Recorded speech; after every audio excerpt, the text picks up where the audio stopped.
The story begins. In ancient times, a strange omen appeared. Spiritual energy from heaven and earth accumulated for countless ages, eventually giving birth to a powerful mystical pearl. But because it absorbed all kinds of mixed auras, holy power and demonic energy tangled together inside it. Good and evil blended into one. Impossible to tell right from wrong. Yuanshi Tianzun ordered his disciple, perfected being Tai, and junior brother Shengongbao, to descend to the mortal world and subdue this Hunyuanzhu. Today you're not getting away even if you grow wings. Hey, little brother, don't scare the kid. Come on, be good, come to uncle. Wah, useless.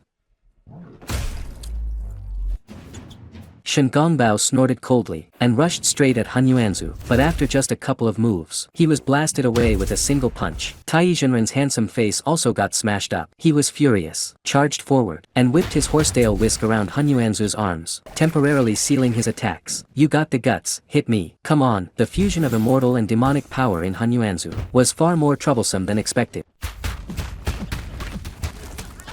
Yuanshi Tianzun had to show up personally, summoned a treasure cauldron to trap the pearl, then lit the Samadhi true fire, and refined Hunyuanzhu into two cores, Lingzhu and Demon Pill. The Demon Pill would one day give birth to a demon king, so Yuanshi Tianzun carved a heavenly tribulation curse onto the Demon Pill. 3 years from now, heavenly thunder would descend, and blow it to dust. Lingzhu became a chain of pure immortal energy. At that time, the general guarding Qintang Pass, Li Jing, was the chosen one. He had repelled monster clans many times and earned great merit. So the heavenly venerable ordered Tai to carry Lingzhu down to Qintang Pass, let it be reborn as Li Jing's third child, and even gave the child a name in advance, Nezha. Meanwhile in Qintang Pass, Lady Yin, Li Jing's wife, had been pregnant for 3 years, and still hadn't given birth. One day Tai came to the Li residence with good news, telling them that Lingzhu would descend into their house. I am Tai of Golden Light Cave, Hunyuan Mountain.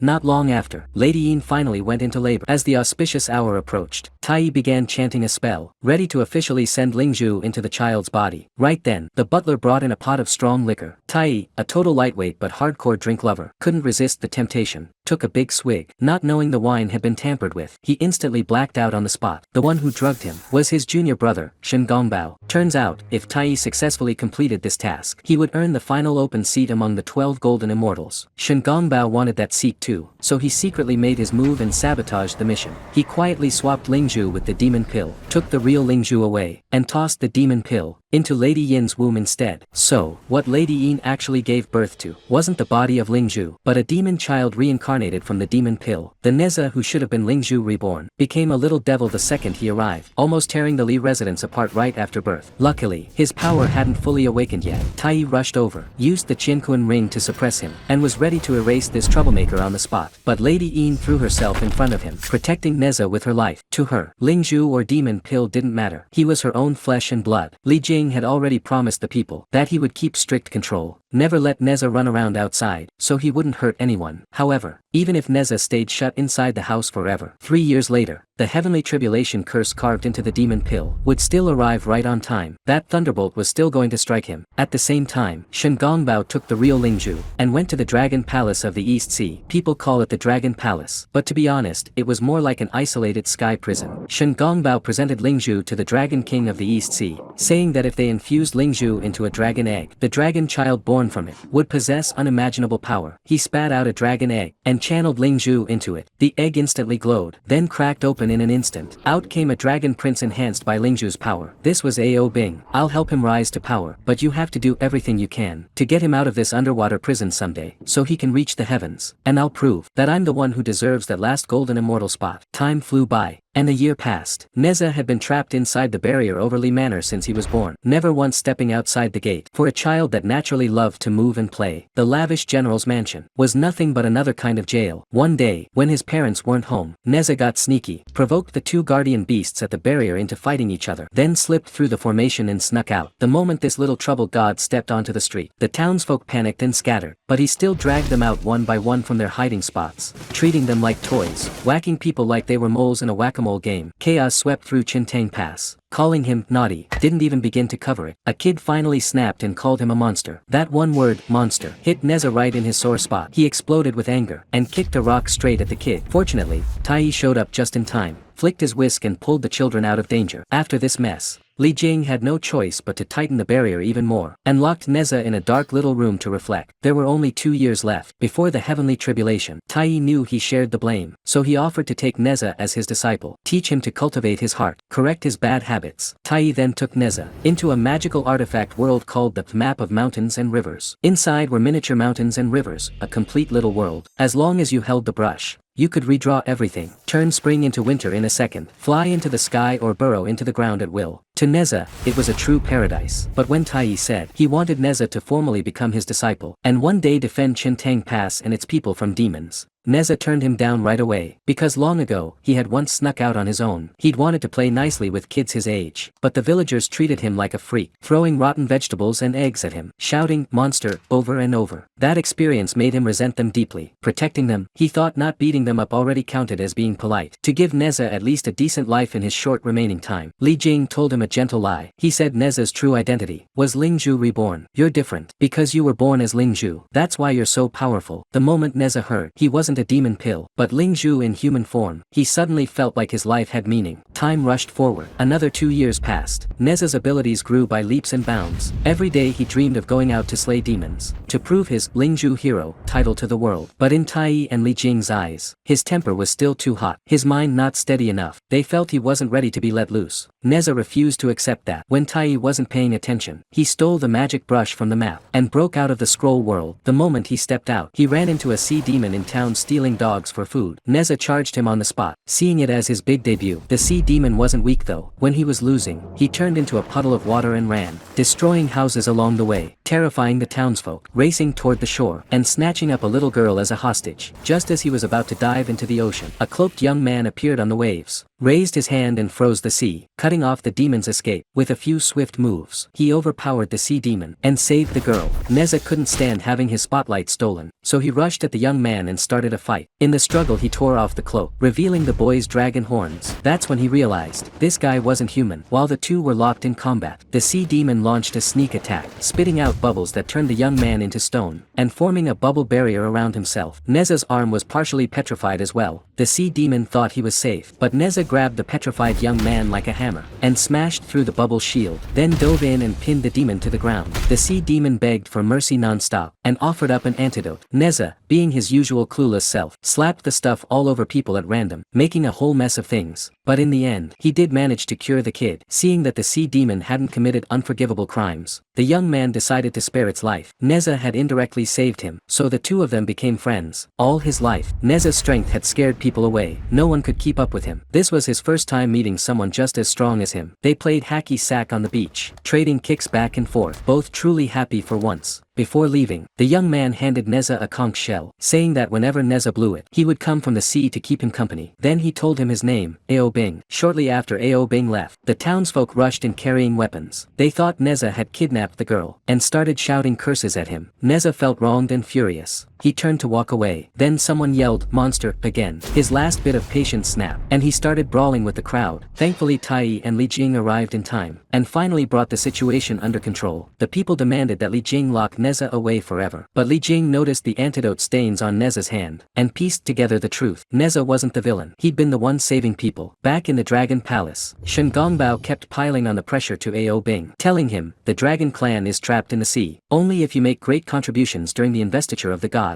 can you ever bring your people out of this abyss. The key opportunity would be the day Nezha faces his heavenly tribulation. When the demon pill's true nature erupts, he'll go on a killing spree. If you appear at that moment, save Chintang Pass, and suppress him in front of everyone, you'll be rightfully recognized as the true Lingzhu. Ao Bing felt the weight on his shoulders grow even heavier. 10 days later would be Nezha's 3rd birthday, and the day the thunder was set to fall. To make his son's last days a bit less miserable, Li Jing told another gentle lie. He said the misunderstanding from last time was cleared up, and that the townsfolk were all going to attend Nezha's birthday banquet, to thank him for driving away the demon. Nezha pretended not to care, muttering how those idiots were too slow to figure it out. But after his parents left, he was secretly thrilled. Li Jing, on the other hand, had to swallow his pride, knocking on doors one by one, begging the townsfolk to attend, hoping to restore his son's name, and give him a dignified send-off. Nezha went to the shore, blew Ao Bing's conch, and personally handed him an invitation, asking his only friend to please come celebrate his birthday. Soon the day of the banquet arrived. The Dragon King forged armor from the hardest scales of the Dragon Clan, creating the 10,000 scale armor,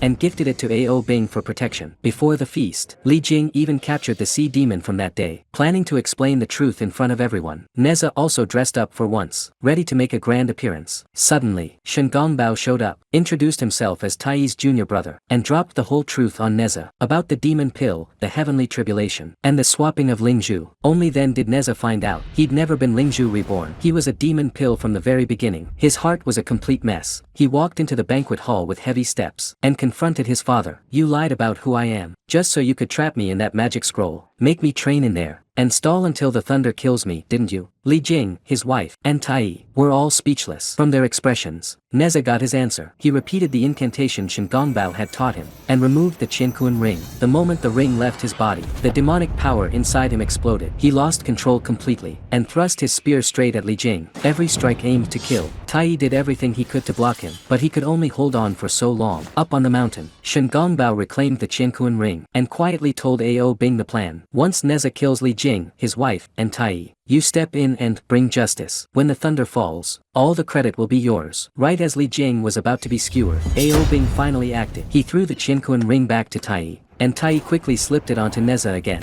suppressing the demonic energy. Nezha woke up, but couldn't face anyone anymore, so he flew away from the Li residence. As Ao Bing was about to leave, Li Jing reached out to stop him, accidentally pulled off his cloak, and saw the dragon horns and the mark of Lingzhu on his forehead. Taiyi suddenly understood. He thought the Dragon Clan had stolen Lingzhu, and angrily declared he was going to heaven to press charges against them. The townsfolk echoed right away, cursing dragons as monsters by nature. Ao Bing finally broke. He stirred up massive waves, then froze the sea into a gigantic ice wall, and sent it crashing down toward Qintang Pass. Meanwhile, Nezha, hiding out in the forest, was stopped by his mount, which showed him a recorded vision. He saw what happened 2 years ago, when Li Jing and Taiyi went to the heavenly court, begging for a way to remove the heavenly tribulation curse. They found out there was no way to undo it. The tribulation was locked in. The only method was to use a life-swapping talisman to redirect the thunder to someone else, as long as someone was willing to die for Nezha, and held the talisman while facing the heavenly punishment. When the thunder fell, it would strike them instead. Li Jing didn't hesitate for even a second. He decided on the spot that he would trade his life for his son's. Nezha looked down at the safety charm hanging from his waist, the one his father had just handed him, and opened it up. Inside was the life-swapping talisman. He finally understood. His father had always been saving the only way out for him. Nezha turned into a streak of light, and shot back toward Qintang Pass, back into the real world, to save his parents. Nezha took a direct hit from Ao Bing, and was seriously injured. Ao Bing still couldn't bring himself to kill him, so he transformed into a giant dragon, and flew high into the sky, controlling the ice wall, to slam down toward the city. At the critical moment, Nezha chanted and moved the Qianquan ring from his neck to his wrist, so he wouldn't lose his mind, yet could fully unleash the demon pill's power. He stepped onto the wind-fire wheels, and with his own strength, held up the falling ice wall. "You were born a demon pill, just accept your fate. Forget your damn destiny. My life belongs to me, not the heavens." Ice and fire clashed. Lingzhu and demon pill collided. In the end, Nezha overpowered Ao Bing, but didn't go for the kill. "You're my only friend. I'm not going to kill you." Ao Bing was overwhelmed with shame. Right then, the heavenly tribulation finally arrived. Lightning thundered across the sky. Nezha destroyed the life-swapping talisman, tied his parents up in a safe place, bowed deeply to them, and flew alone into the lightning. Thunder crashed down, shaking the whole earth. Just as he was about to reach his limit, Ao Bing, wearing the 10,000 scale armor, rushed in front of him, and took the lightning with him, standing shoulder to shoulder. The armor was shredded in a matter of seconds. The two of them held hands, ready to die together. At that moment, the powers of Lingzhu and demon pill fully merged, reawakening the original Hunyuanzhu's ability to devour spiritual energy. They began absorbing the thunder, but the power of heavenly tribulation was too much for the two of them to handle. At the last second, Taiyi rushed into the sea of lightning, holding the 5-colored lotus, the very lotus that had once held Lingzhu and the demon pill. The lightning raged for a long time, then finally faded away. Most of Taiyi's centuries of cultivation was burned away. Nezha and Ao Bing's bodies were completely destroyed, but their souls were safely preserved inside the lotus. Nezha and Ao Bing's story reached a pause for now, but a new chapter was just beginning to unfold.